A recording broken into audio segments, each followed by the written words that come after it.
Hello guys, आपका स्वागत है हमारे shop Roy cosmetic and gift shop में। गाइस, आज का जो प्रोडक्ट है वो वीजोन का है, उसे कि आप देख पा रहे हो।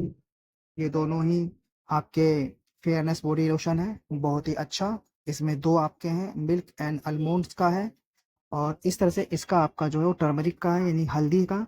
और ये दोनों ही जो है आपके बॉडी लोशन है, काफ़ी अच्छा जो है इसका है।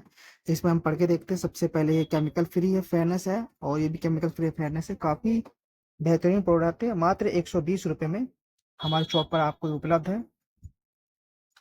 आपको ये देख सकते हो, ये काफ़ी अच्छा प्रोडक्ट है। डॉक्टर का ऊटा का टंडाला ने जो है पीएचडी करके इसको काफ़ी अच्छे से इसको बनाया है, बॉडी के लिए काफ़ी बेस्ट है। हमारी शॉप पर आएँ और इसको ज़रूर खरीदें, इसको ज़रूर यूज करें। बहुत ही बेस्ट प्रोडक्ट।